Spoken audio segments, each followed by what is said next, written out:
오늘 하나님의 말씀의 주제는 두로와 시돈이라는 말씀입니다. 자, 여러분, 이 성경에서 심판의 도시로 유명한 도시가 있어요. 그 도시가 어디인지 아시나요? 바로 소돔과 고모라죠. 성경에서 유명한 심판의 도시는 소돔과 고모라입니다. 그러나 성경은 또한 소돔과 고모라만을 심판의 도시라고 하지 않아요. 심판의 도시로서 유명한 도시가 또 두 곳이 더 있어요.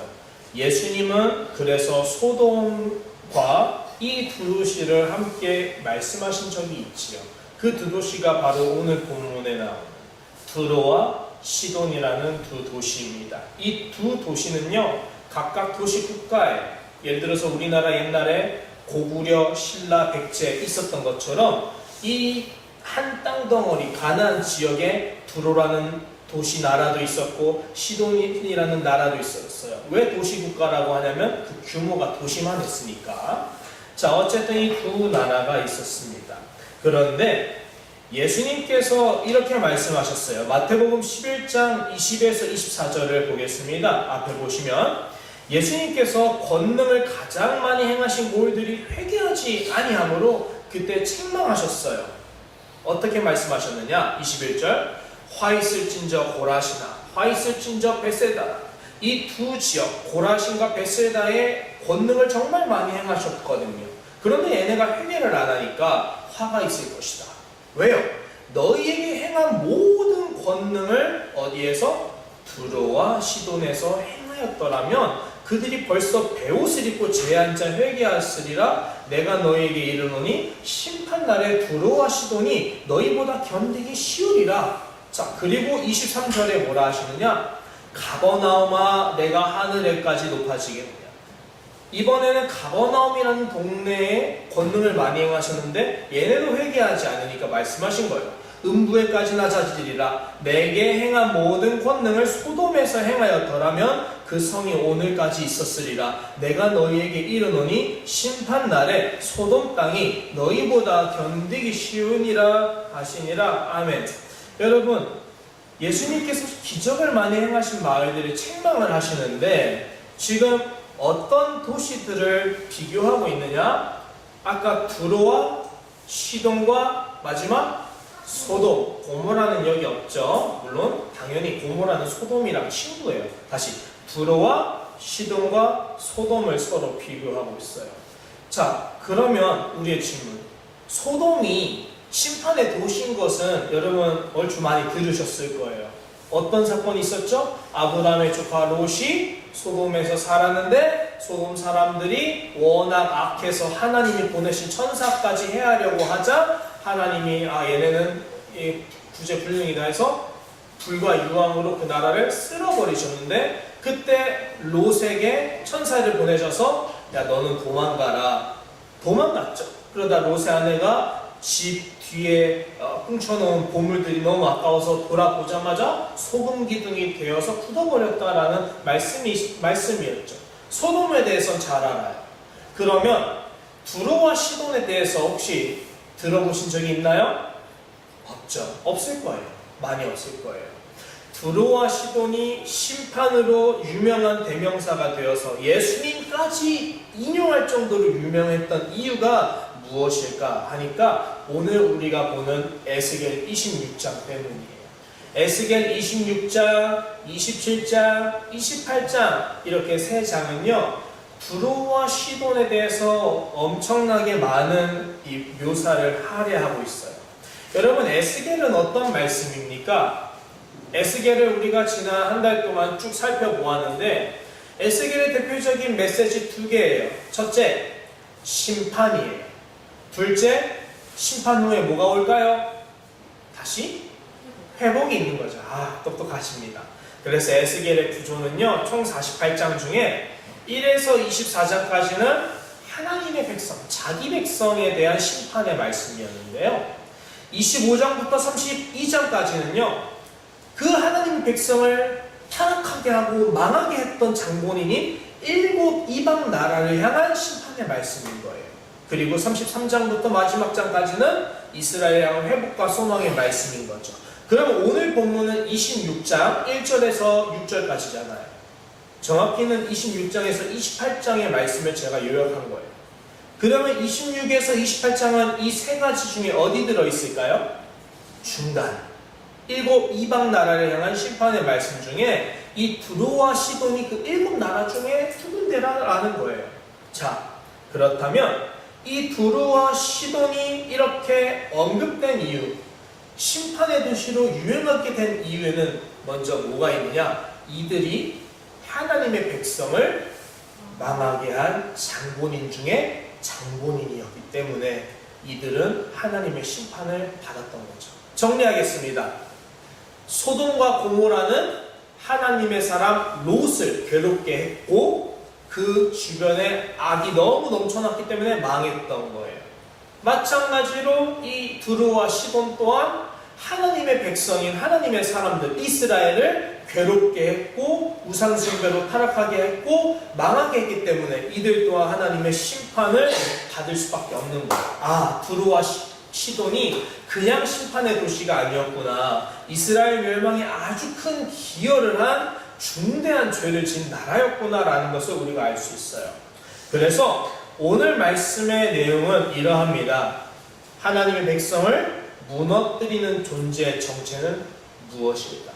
쉽게 말해서 두로와 시돈, 우리에게 있어서 이런 두로와 시돈과 같은 존재는 무엇일까? 하나님은 그 두로와 시돈 같은 존재를 어떻게 해결하실까? 물론 당연히 심판으로 해결하시는데 그것에 대해서 우리가 오늘 간단하게 좀 나눠보고자 합니다. 첫 번째는요, 두로와 시돈은 우상이죠. 우상은요, 처음에 뭐로 시작할까요? 복으로 시작해요. 다시, 우상은 처음에 뭐로 시작해요? 복으로 시작해요. 두로와 시돈에 대해서 성경을 살펴보면요, 두로와 시돈은 원래 나쁜 나라가 아니에요. 이스라엘을 해코지 하는 나라가 아니에요. 무슨 나라냐? 형제의 나라였어요. 우리 대한민국의 형제의 나라는 딱 뭐가 떠오르세요? 터키 떠오르시죠? 우리나라 6.25 때 가장 먼저 참전해준 너무 고마운 형제의 나라예요. 이렇게 우리에게 형제의 나라가 있듯이 이스라엘에게도 정말 고마운 나라가 있었어요. 왜 고맙냐면 이스라엘에게 하나님이 다윗과 솔로몬을 통해서 뭘 짓게 하셨을까요? 이스라엘에서 가장 절정에 해당하는 것, 하나님의 예배당, 성전이죠. 성전을 짓게 하셨잖아요. 그런데 생각해 보세요. 이스라엘이 다윗 왕 때가 이스라엘 몇 번째 왕이었어요? 1대 왕은 사울, 2대 왕이 다윗이잖아요. 그럼 다윗은 고작 2대 왕인데 2대 왕 다윗이 등극하자마자 나라가 강할까요? 아직은 부족할까요? 군사적으로는 강했어요. 하나님이 전쟁마다 승리하게 하셨거든요. 그러나 문명적으로는 아직 후진국이었어요. 그래서 이스라엘에게는 훌륭한 어떤 도기장이도 어떤 철을 뚝딱뚝딱 하는 기술자들도 좋은 나무와 목재도 그렇게 있지 않았어요. 황량한 사막에 뭐가 있겠습니까? 이스라엘은 후진국이었어요, 문명적으로. 그러니까 이스라엘 다윗 왕이 고민하는데 내 아들 솔로몬이 언젠가 하나님께 예배당을 지어드리겠지? 난 그때 하나님의 예배당을 그냥 아무거나 가지고 짓고 싶지 않아. 정말 내 왕궁도 이렇게 으리으리하게 지었으면 하나님이 계시는 곳은 얼마나 더 아름다워야 될까? 최고의 기술과 최고의 제목들로 만들자라는 다짐을 했던 거예요. 그래서 다윗이 불러보니까 바로 윗동네에 뭐가 있었느냐? 시돈과 두로가 있었어요. 예루살렘이 있고 그 윗동네에 누가 있어요? 두로와 시돈이 있어요. 얘네가 어디에 인접하냐? 당시 이 왼쪽 바다가 지중해인데, 물론 이스라엘도 왼쪽 바다가 지중해인데 이스라엘은 항해술이 발달하지 않았어요. 그런데 두로와 시돈은 역사책에서 페니키아라는 나라로 불리는데 말 그대로 해상권을 완전히 장악한 나라였어요. 여러분, 옛날 고대에서 해상권을 장악했다라는 것은 무엇을 의미해요? 바다의 왕자라는 건 부자를 의미하는 거예요. 무역과 교역이 활발해지고 식민지를 엄청 개척하니까 이 나라는 당시 세계에서 가장 많은 부자 나라들 중 하나예요. 오늘날로 따지면 뭐 미국과 버금갈 정도의 부자 나라인 독일이라든지 이런 나라들을 생각하시면 돼요. 야, 진짜 부자네요. 근데 이 시돈과 두로가 그냥 부자가 아니라 문명이 엄청 발달한 그런 국가였어요. 이 나라에 뭐가 있을까요? 그러니까 하나님의 성전에 짓기에 적합한 좋은 백향목, 목재들이 있고, 또한 금은보화도 많고, 그리고 또한 뭐도 있어요? 그것을 잘 다룰 수 있는 최고의 기술공들이 있다 이거예요. 그러니까 다윗이 두로의 왕 히람과 친하게 지낸 거예요. 그리고 히람 또한 다윗과 서로 친하게 지냈어요. 인격적인 만남이 돼요. 형제 국가가 돼요. 좋았어요. 자, 그래서 다윗이 솔로몬을 통해서 그렇게 명령을 한 후에 솔로몬 아들이 훗날 이렇게 말하죠. 내가 내 하나님 여호와의 이름을 위해서 성전을 건축하려고 하니까 당신은 명령을 내려 나를 위하여 레바논에서 백향목 좀 가져와 주세요. 그리고 쭉 가니까 우리 중에는 시돈 사람처럼 벌목을 잘하는 자가, 기술자가 없습니다. 그럼 여기서 우리가 질문이에요. 두로와 시돈은 그러면 좋은 나라, 나쁜 나라? 좋은 나라예요. 두로와 시돈이 왜 좋은 나라예요? 하나님의 성전, 거룩한 일을 행하는데 도움을 준 나라예요. 그럼 이것은 하나님께서 보내주신 큰 선물이라고 볼 수 있는 거예요. 그래서 두로와 시돈은요, 처음에는 복된 나라였습니다. 하나님이 주신 은혜였고 복이었어요. 여러분, 우리도 한번 적용해 봅시다. 우리에게 하나님이 주신 것들, 이 땅에 살아가면서 우리에게 누리라고 주신 것들 뭐가 있어요? 처음에 호흡, 생명이 있죠. 이 생명 선한 거예요? 나쁜 거예요? 선한 거죠. 그리고 우리의 외모 선한 거예요? 나쁜 거예요? 선한 거죠. 그러면 우리가 가지고 있는 이 지갑의 돈들 선한 거예요? 나쁜 거예요? 선한 거죠. 그럼 더 깊게 나가볼까요? 예민한 문제지만 남녀 간의 성에 관한 문제, 선한 거예요? 나쁜 거예요? 선한 거죠. 선한 거죠. 왜 선한지 한번 얘기해 볼까요? 돈은 하나님께서 우리에게 일용할 양식으로 주신 힘이에요. 돈이 중요하지 않다는 것은 거짓말이에요. 성경은 오히려 재물에 대해서 엄청 강조를 해요. 어떻게 강조하느냐? 예수님께서 강조하시죠.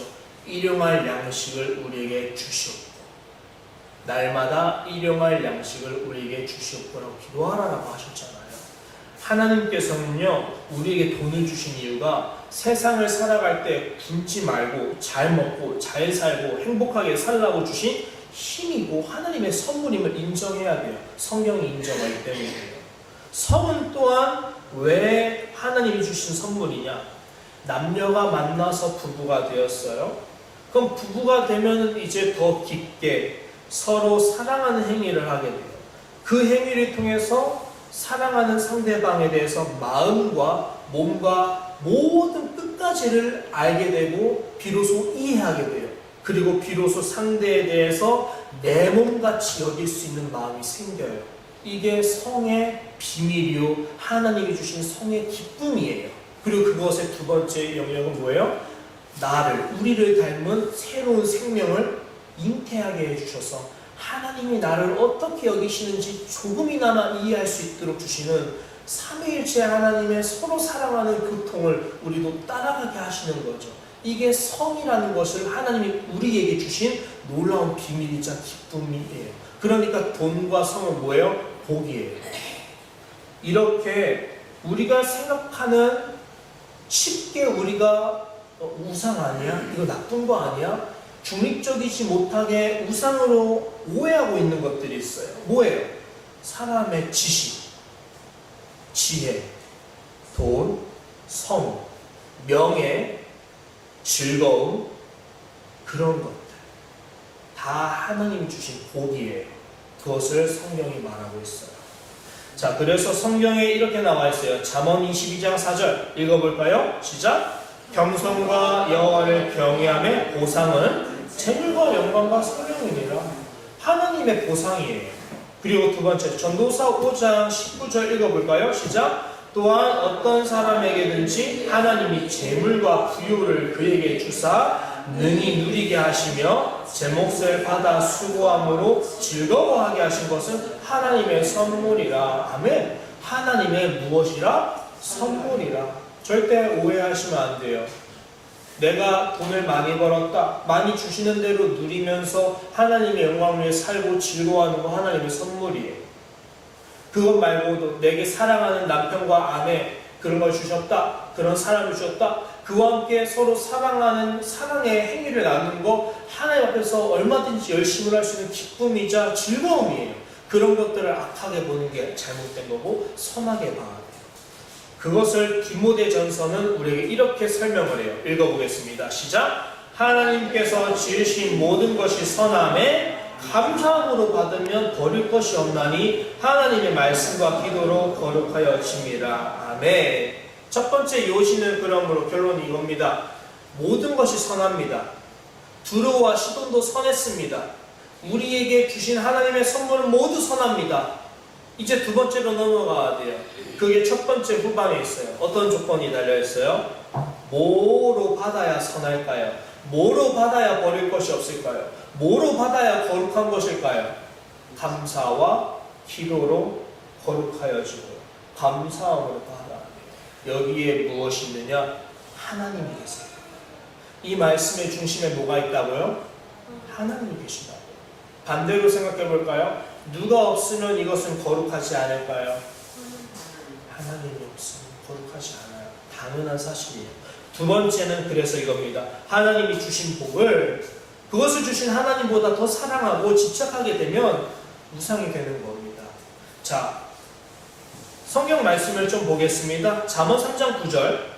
내 재물과 내 소사한 물에 처음 익은 열매를 뭐 하래요? 여호와를 공경하라. 여호와를 공경하라는 것은요, 이 내게 주신 재물과 소산물을 가지고 하나님의 나라를 위해서 쓸 줄 알아야 된다는 걸 말해요. 두 번째도 읽어보겠습니다. 고린도전서 시작. 그런즉 너희가 먹든지 마시든지 무엇을 하든지 다 하나님의 영광을 위하여 하라. 아멘. 하나님은 우리에게 그런 돈, 명예, 성, 가족, 지식, 일자리, 건강, 호흡 이 모든 걸 주는 것은 딱 하나예요. 우리에게 첫째 이것이 필요하기 때문이죠.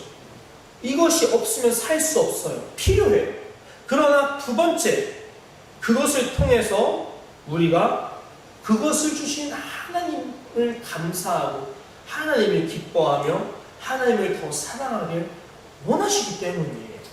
자, 솔로몬이 두로 왕의 도움을 받아서 두로와 시돈의 도움을 받아서 하나님의 성전을 아름답게 지을 수 있었던 거 이게 뭐냐면 두로와 시돈 하나님이 주신 이 은혜의 선물을요 하나님의 성전을 짓는다라는 어떤 거룩한 목적을 가지고 사용했더니 선해진 거예요. 그렇지 않겠습니까? 마찬가지예요. 무엇이든지 선한 목적으로 쓰면요 거룩한 거예요. 제가 하나 일화를 알려드릴게요. 우리 교회에서 이거 피아노 쓰죠? 이 피아노가 옛날에 교회에서는 안 썼어요. 있었는데도 안 썼어요. 왜 안 썼을까요? 당시에는 피아노가 어떤 인식이 있었느냐? 이거는 어떤 좀 말하기 좀 부끄러운 그런 용도의 분위기를 띄워주는 걸로 사용되는 그런 뒷골목 세계의 물건이다라는 인식이 팽배한 적이 있었어요. 그래서 피아노를 절대 안 쓰고 무조건 한 오르간만 썼어요. 그래서 아직도 오르간만 쓰는 그런 영향이 있는 데도 있어요. 기타랑 드럼도 볼까요? 어떤 교회는 기타와 드럼은 마음을 요란하게 하여 하나님을 온전히 찬양하지 못하게 한다. 그런 영향 때문에 안 쓰는 데도 있어요. 그거 자체가 나쁜 것도 아니죠. 하나님을 위해서 그런 목적으로 안 쓴다면 그것도 선해요. 그러나 그것을 통해서 하나님을 찬양하는 데 일조하고 우리가 전심으로 하나님을 기뻐하는 데 도움이 된다면 그것 또한 뭐예요? 선해요. 그래서 오늘날 우리 교회에 뭐가 있어요? 모든 한국교회와 세계교회 피아노가 있어요. 여러분, 뭐든지 선합니다. 하나님의 뜻 안에서 하나님을 위해서 사용된다면 선한 거예요. 그러나 반대로 선한 목적을 잃어버리면 어떻게 되는지 솔로몬이 다시 확인시켜줘요. 아까 두루와 시돈을 선하게 썼던 사람이 누구였어요? 다윗과 또 그의 아들 솔로몬이죠. 정리해드릴까요? 하나님의 성전을 지은 사람이 누구예요? 솔로몬이죠. 두루와 시돈이라는 선물을 잘 써서 지었잖아요. 그런데 그 솔로몬이 하나님이 주신 두루와 시돈이라는 선물을 하나님의 성전을 위해서만 쓰고 멈추면 참 좋았을 텐데 그러지 않았습니다. 자, 열왕기상 11장 1절에서 2절 읽어볼까요? 시작! 솔로몬 왕이 바로의 딸 외에 이방의 많은 여인을 사랑하였으니 곧 모압과 암몬과 에돔과 시돈과 헷 여인이라. 너희는 그들과 서로 통혼하지 말며 그들도 너희와 서로 통혼하게 하지 말라. 그들이 반드시 너희의 마음을 돌려 그들의 신들을 따르게 하리라 하셨으나 솔로몬이 그들을 사랑하였더라. 아멘. 하나님은요, 두루와 시돈을요, 하나님 성전 짓는 것에는 허락하셨어요. 그래서 연결해 주셨어요. 그러나 뭐는 허락하지 아니하셨냐면요, 두루와 시돈의 여인, 이방 여인은 허락하지 않았어요. 왜냐하면 반드시 그들이 하나님 백성의 마음을 돌려서 우상 숭배하게 만들 거라고 경고하셨고 알았셨기 때문이에요. 그런데 솔로몬은 이것을 순종하지 않았어요. 어겼어요. 그리고 이것이 기획적으로 이스라엘을 결국 멸망의 길로 인도한 첫 단추가 되고 말았어요. 우리가 첫 단추를 잘못 끼잖아요. 그럼 어떻게 돼요? 마지막에도 이거 잘못 꼈네? 다시 풀러야 돼요. 끝까지 잘못된다 이거예요. 솔로몬의 첫 단추가 여기 있었어요. 이스라엘 다윗 때까지만 해도 우상숭배 다 없애버렸어요. 다윗이 그런 거 정말 싫어했어요. 하나님께 미친 사람이 다윗이었어요. 그래서 다윗이 유언 죽을 때 자기 아들 솔로몬을 데려다가 뭐라고 유언했죠? 너는 마음을 다하고 뜻을 다하고 정성을 다하여 좌우로나 우로나 치우치지 말고 오직 하나님의 율례를 너의 곁에 두고 누구만 섬겨라? 하나님만 섬겨라. 하나님만 섬기라고 당부하면서 돌아가신 사람이 다윗이잖아요. 그럼 그때까지는 이스라엘은 하나님의 뜻대로 이루어지는 나라예요. 그런데 솔로몬이 처음에는 하나님 앞에서 복도 받고 지혜도 얻고 그랬는데 솔로몬이 이스라엘 역사상 처음으로, 이스라엘 국가에서 처음으로 뭐한 사람? 우상 숭배를 공식화한 사람이 된 거예요. 그 전까지는 우상 숭배가 공식하지 않았는데 솔로몬이 이 이방 여인을 아내로 삼아서 그들을 어떻게 했느냐? 제가 말씀은 따오지 않았지만 3절에서 5절 사이 보면은 이 이방 여인들이 솔로몬을 꼬셔요. 여보 우리 고향 시돈에서는 어떤 신을 섬겨요. 여보 우리는 아세라를 섬겨요. 그것 좀 우리도 예배할 수 있게 예배당 좀 이스라엘 안에 세워주면 안 돼요? 자, 세워주면 돼요? 안 돼요? 안 되죠. 근데 솔로몬이 어떻게 했을까요? 다 세워줬어요. 그래 좋다. 다 세워줬어요. 그래서 이스라엘의 공식적인 우상숭배에 허가된 것은 솔로몬이었어요. 놀랍죠? 솔로몬의 말로가. 근데 솔로몬이 그렇게 하니까 마지막 언제까지 가느냐? 이스라엘 망할 때까지. 그 절정이 언제냐면요, 선지자 엘리야 시대 때 이스라엘의 가장 희대의 악녀라고 할 수 있는 이세벨 여왕 때까지 갔던 거예요. 자, 그래서 이세벨 여왕이 누구냐? 이세벨 여왕 때 우상숭배가 가장 심했어요. 엘리야 혼자서 하나님을 믿는 사람이었고 850명의 우상 선지자들과 갈멜산에서 싸웠잖아요. 그때 이스라엘 모든 백성은 맨 처음에 누구 편에 섰어요? 당연히 우상 숭배자들 편에 섰죠. 왜? 다수니까, 더 많아 보이니까. 근데 걔네가 아무리 해도 하나님 응답하지 않으니까 엘리야가 그들한테 험한 와 하니 그제서야 엘리야 편에 섰잖아요. 그런 시대, 가장 우상 숭배가 절정에 달했던 시대의 원인이 누구였느냐? 이세벨이었어요. 근데 이세벨을 보니까 뭐라 돼 있어요? 시돈 사람의 왕 엣바알의 딸 이세벨을 아합이 아내로 삼고 가서 바알을 섬겨 예배하게 되었던 거예요. 그리고 사마리아에 건축한 바알의 신전 안에 바알을 위하여 제단을 쌓고 아세라 상도 만들었는데 이것을 두고 뭐라느냐? 이전에 이스라엘의 모든 왕보다 심히 이스라엘 하나님의 여호와를 노하시게 하였더라라고 기록을 하고 있는 거예요. 끝판왕인 거죠. 근데 이것의 시작이 누구였어요? 솔로몬이었다라는 거예요. 그리고 이것의 장본인이 누구였어요? 이스라엘을 우상숭배로 가장 타락시킨 최고의 장본인이 누구예요? 시돈과 두루와 시돈이었다라는 거예요. 자, 여기서 우리는 우상의 정치를 보게 됩니다. 우상은 종이 양면 한 장 차이예요. 앞장과 뒷장의 차이예요. 하나님의 영광을 위해서 사용하면 얼마든지 선한 것들이 하나님을 딱 빼놓고 하나님을 저버리게 되면 얼마든지 우상숭배로 변할 수 있어요. 그러면 이것이 어떻게 이렇게 뒤집힐 수 있는가? 그 원인을 살펴보니까 아까 뭐가 있었어요? 하나님의 성전을 위해서 사용하는 것까지만 허락했으면 됐는데 하나님께서 이방 여인을 혼인하지 말아라라는 말씀에 대해서 솔로몬이 순종했어요? 불순종했어요? 불순종했죠. 그거예요.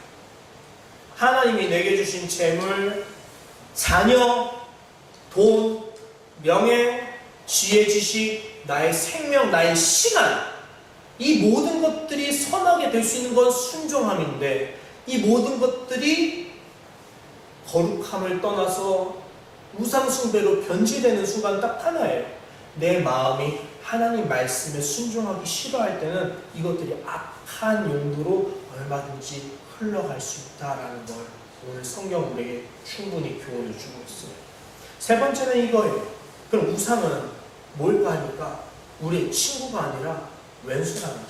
우상은 뭐라고요? 우리의 왼수라는 거예요. 여러분, 선한 목적을 그렇게 잃어버리고 하나님께 순종하지 않고 우상을 추구하는 이유를 한번 생각해 보신 적 있어요? 왜 나는 돈에 집착할까? 왜 나는 성에 집착할까? 왜 나는 그렇게 세상 그런 즐거움에 집착할까? 왜 나는 술에 집착할까? 왜 나는 나의 자기 교만에 집착할까? 그 집착하는 이유를 한번 생각해 본다면 딱 하나예요. 그것들이 나에게 진짜 행복을 준다고 믿기 때문이에요. 그거 외에는 없어요. 사람은 자기에게 이익이 안 되면 하지 않아요. 선한 의도가 아닌 이상 내게 손해라는 것은 딱 손절하고 절대 손해보려고 안 해요. 야비하죠. 사람은 그렇게 간사하고요, 야가 빠졌어요. 얼마든지 자기 이익을 위해서 남을 이용할 줄 아는 사람이 우리 인간이에요. 죄인이죠. 그런데요, 우리가 그런 죄인으로서 나에게 행복을 준다, 그 기준에 있어서 하나님의 뜻을 따르는 것은 너무 힘들어 보이니까 난 행복하지 않을 것 같아. 버려버려요. 그리고 이것들이 나에게 행복을 줄 것 같아 라고 해서 그것을 선택해요. 솔로몬이 시돈의 여인을 아내로 삼은 것은요, 단순한 이유가 아니었어요. 그 여인이랑 결혼하면 너무 좋겠다, 너무 예쁘다. 아니에요. 왜 솔로몬이 수많은 이방 여인들과 결혼을 했어요? 아까 시돈 여인만 있지 않았잖아요. 수많은 나라 여인들과 결혼한 이유는 왜 그랬을까요? 솔로몬이 볼 때 나라가 강해지는 것은 하나님의 말씀에 따라 순종할 때 전쟁에서 이기는 것이 아니라 내가 이방의 수많은 나라의 공주들과 혼인을 해서 그 나라들과 협약을 체결해서 나라가 외교적으로 강대해지고 부강해질 때 비로소 우리나라는 강해질 것이다 라고 믿는 그런 인간적인 믿음이 있었기 때문이에요.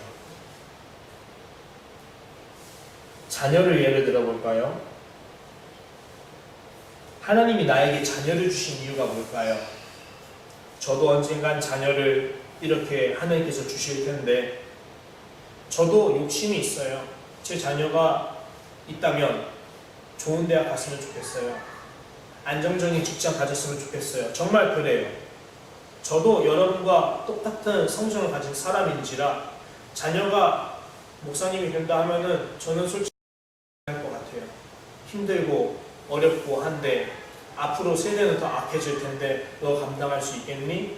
물론 아이가 간다면은 존중해 줘야겠지만 저는 이 길이 얼마나 유혹과 죄악과 싸워야 되는 길임을 알기 때문에 많이 망설일 것 같기도 해요. 슬플 것 같기도 하고. 그런데요, 이것도 제 마음이에요. 생각해 보세요. 내 자녀가 좋은 대학 가는 거에 관심이 있고 내 자녀가 돈 많이 벌어서 행복한 안정된 직장 생활하는 거에 관심이 있고 근데 문제는 뭔지 아세요? 그것들 좋아요. 하나님이 주신 그런 복들을 걷어찰 이유가 없어요. 그러나 문제는 뭐냐? 하나님이 없어요. 그것들만 바라기 때문에 하나님이 없어요. 그것들도 바라고 그것들 안에서 주신 하나님을 바라면 그것이 설령 내 자녀가 대학을 좋은데 못 간다 할지라도 실망할 이유가 없어요. 왜? 그래도 하나님이 나와 있으니까. 하나님이 계시니까. 그런데 그것들만 바라면 내 자녀가 하나님 앞에 바르게 서서 이 세상을 밝히는 빛과 소금의 역할을 감당하는 그리스도인으로서 살기를 바라는 마음이 없다면 그것이야말로 솔로몬과 다를 바가 없다라는 거예요. 두로와 시돈을 하나님이 주셨는데 하나님의 영광을 위해서 사용하길 원합니다. 거기까지만 하면 참 좋았는데 내가 어떻게 하면 우리나라를 강하게 할 수 있을까 생각하니 하나님의 말씀을 어겨서라도 내가 저들과 혼인하여서 이 나라를 부강하게 만들어 하겠다? 하나님의 말씀을 어기면서까지 할 이유가 어디 있을까요? 그것이 우리의 착오라는 거 아니겠습니까? 여러분, 이거 매우 중요한 실제적인 우리 현실적인 이야기 아니겠습니까? 어른이 되면 어른들의 눈에 볼 때는요, 거룩한 그리스도인들보다 잘 사는 그리스도인이 더 행복하고 선하다고 여기기 때문에 나는 그게 더 행복해 보여. 그러니까 그렇게 하는 거잖아요. 아까 말씀드렸잖아요. 사람은 손해보리를 안 한다고. 내가 행복한 것을 믿고 그대로 산다고. 여러분이 생각하고 여러분이 믿는 것이 여러분의 행복이라고 믿기 때문에 그렇게 행하는 거예요. 그렇다면 여러분, 우리들의 위치는 어디 있을까요? 정말 거룩한 것보다 잘 사는 게 행복하다고 믿는다면 그것이 정말 더 행복을 우리에게 준다고 확신을 준다면 저는 잘 모르겠습니다. 하나님은 그런 말씀을 안 하시기 때문이에요. 성경은 반대로 가르쳐요. 오늘 본문이 그걸 말해주죠. 인자야, 두로가 아까 우리 우상이었던 두로죠? 두로가 예루살렘에 관해서 이르기를 언제에 관해서 이르냐? 이스라엘이 망했을 때예요. 이스라엘이 망했을 때예요. 그때 이르기를 웃고 있죠? 만민의 문, 이스라엘을 의미해요. 만민의 문이니까. 만민의 문이 깨져서 그것이 무너져서 망해서 그 모든 영광이 그 차례가 그 유익들이 누구에게 돌아왔다. 이제 내 것이 되었도다. 그가 황폐하였으니 내가 반대로 충만한 이득을 얻으리라 하였도다. 이게 우상의 본질입니다. 우상은 여러분이 그렇게 추구하고 나에게 행복을 줄 거야 라고 믿었던 그 돈과 명예와 자녀에 대한 욕망과 세상에 대한 기준들은 결코 우리를 좋게 보지 않는다는 사실이에요. 쉽게 말해서 우리는 우상을 사랑할 수 있어요. 그러나 우상은 우리를 사랑하지 않아요. 우리는 우상을 좋게 볼 수 있어요. 그러나 우상은 우리를 좋게 보지 않아요. 절대 좋게 보지 않아요. 우리는 우상에게 모든 걸 바칠 수 있어요. 그러나 우상은 우리에게 바치는 게 없어요. 우상은 오히려 우리 집에 강도처럼 들어와서 빼앗고 강탈하고 다 불태워 없애는 게 목적이에요. 왜? 우리가 잘못돼서 망하는 게 그들의 기쁨이니까. 왜요? 우상의 본질은 그 뒤에 누가 있어요? 우리를 망하게 하고 싶어하는 마귀 사탄이 본질이기 때문이에요. 마귀 사탄은 하나님의 백성이 잘 되는 거 싫어해요. 다 죽어버렸으면 좋겠다고 생각해요. 그래서 이스라엘이 애국 광야에서 헤매일 때 이스라엘을 선대한 이방 나라가 아무도 없었어요. 다 이스라엘을 공격했고 심지어 형제였던 암몬과 모압조차도 이스라엘이 죽기를 바라면서 저주하고 공격했었죠. 이게 우상이라니까요. 시돈과 두로가 아무리 우리에게 내가 하나님의 성전 지어줄게, 나를 받아들여,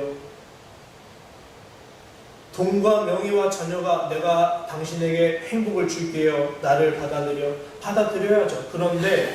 그런데 왜 중심이 그것들에 가게 되느냐? 안 된다는 거예요. 여러분, 중심을 바로 쓰셔야 됩니다. 중심을 바로 서지 못하면 우리는 끌려가요. 그래서 세 번째 결론이 이거예요. 세 번째 결론은 우리는 하나님 주신 복보다 그것을 주신 하나님을 더 사랑해야 된다는 거예요. 오늘 오후 성경 공부 때 우리 함께 나눌 이야기이기도 해요.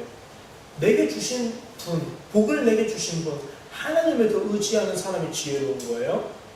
그런데 하나님 주신 복을 더 하나님보다 사랑한다면 그거는 지혜롭지 못한 거예요. 여러분, 우리는 어떠할까요? 제가 이 얘기를 하고 마치려고 해요. 결론은 이거예요. 하나님은 훗날 반드시 두루와 시돈을 멸망하게 하실 거예요. 심판하게 하실 거예요. 제가 이 말씀을 보면서 너무 두려웠던 게 있어요. 만약에 내가 내 자녀를 하나님보다 더 의지하고 사랑했다면 이 말씀이 내게 주시는 의미가 뭘까? 뭐겠습니까? 만약에 내가 하나님보다 돈을 더 사랑했다면, 내 집, 부동산을 더 사랑했다면 이 말씀이 내게 주신 의미가 뭘까? 뭐겠습니까? 하나님이 뭐 하신대요? 너무 두려운 말씀이에요. 심판하신대요. 심판. 뭘요? 나를이 아니라 나를 망하게 한 그 장본인, 내가 사랑했던, 나에게 도움을 주고 나에게 행복을 주었던 나의 명예와 돈과 권력과 성과 그 모든 쾌락들, 두루와 시돈들, 하나님이 무너뜨리실 거예요. 왜 하나님 무너뜨리세요? 좀 냅두지. 나 좀 편하게 살게 냅두지. 그것이 나에게 정말 행복을 준다면 냅두실 거예요. 하나님께서 여러분에게 주신 복들, 돈과 명예와 자녀들이 정말 여러분으로 하여금 하나님 앞에서 질서있고 하나님께 영광을 돌리고 바르게 살아가게 하는 요소가 된다면 하나님은 내버려 두실 거예요. 오히려 그것을 더 권장하고 풍성히 후히 더하여 주실 거예요. 왜? 얘가 내가 10달란트를 줬는데 더 잘하니까 안 줄 이유가 없어요. 그런데 하나님이 보시기에 내가 그것들을 통해서 우상을 더 사랑하고 하나님과 더 멀어지고 하나님을 원망하고 하나님을 배반하는 지경까지 이르게 된다. 하나님이 나를 사랑하신다면 나를 망치는 그것들을 손보실 겁니다. 하나님이 나를 버리셨고 하나님이 나를 사랑하시지 아니하신다면 내가 망하든지 말든지 그것들도 함께 망하도록 내버려 두실 겁니다. 인지상정이죠. 너무 당연한 결과죠. 두렵지 않습니까? 우리는 그러므로 오늘 결론은 조심해야 됩니다. 하나님보다 여러분의 자녀를 더 우선순위로 삼지 말아주세요. 하나님보다 여러분의 재산을 더 우선순위로 삼지 말아주세요. 하나님보다 여러분의 시간을 더 아까워하지 말아주세요. 하나님보다 다른 어떤 것도 여러분의 생명조차도 아끼지 말아주세요. 그것을 주신 이가 하나님이심을 기억하여야 돼요. 안 그러면 우리는 하나님이 정말 살아계신 분이신구나 라는 것을 어떻게 체험하게 될지 모르는 일이에요. 하나님은 자기를 멸시하는 자를 멸시하고 자기를 존중히 여기는 자를 존중히 여긴다고 하셨습니다. 하나님은 자기 영광을 다른 이와 나누지 않는다고 하셨어요. 하나님 두려우신 분이에요. 왜 우리가 하나님을 두려우신 분으로 섬기는지 다들 아실 거예요. 하나님은 만만한 분이 아니에요. 하나님은 두려우신 분이에요. 저는 여러분에게 하나님을 사랑의 하나님으로 늘 전해왔지만 그 사랑의 하나님이기 때문에 때론 자기의 자녀가 사망의 음침한 길을 걸어가도록 절대 두지 않는 아버지와 같은 분이심도 알려드렸어야 합니다. 말씀의 결론은 그러므로 우리는 어떻게 해야 될까? 하나님 앞에서 내가 우상을 더 사랑했구나, 조심해야겠다, 좀 사려야 돼요. 우리가 하나님 앞에서 건강하게 잘 사리고 하나님을 두려워할 줄 알고 선을 좀 넘지 않고 하나님 중심으로 살아가는 지혜로운 인생을 살아가시는 하나님의 백성들이 되시기 바랍니다. 기도하겠습니다. 하나님 감사합니다. 두루와 시돈은 결국 무너지고 말았습니다. 하나님이 이스라엘에게 주신 형제의 나라요, 기쁨이요, 하나님의 성전을 세우는 데 도움이 되었던 좋은 불량한 나라는 결국 이스라엘을 망하게 하여서 그 대가로 심판당하게 됐습니다. 하나님이 사랑하는 자를 하나님은 그저 망하게 두시지 않습니다. 그 어떤 외부적인 내부적인 요인이라 할지라도 그것이 아무리 우리들에게 주셨던 복이라 할지라도 그것이 우리를 망하게 하고 우리를 죽음으로 이르게 한다면 하나님은 우리를 구원하시기 위해 우리를 공격하는 모든 사단의 불화살들, 그 우상들로부터 우리를 지키시기 위해 그것들을 치시고 심판하십니다. 하나님 너무 두렵습니다. 그것이 설령 내 사랑하는, 나의 정말 사랑하는 것들이 될까 두렵습니다. 하오니 주여, 내가 그것들보다 하나님을 더 사랑할 수 있도록 내가 올바르게 순서를 잘 지키고 지혜롭게 하나님 우선으로 여길 수 있는 그런 참 깨달음이 있는 사람이 될 수 있도록 도와주시옵소서. 감사드리며 예수님 이름으로 기도합니다. 아멘.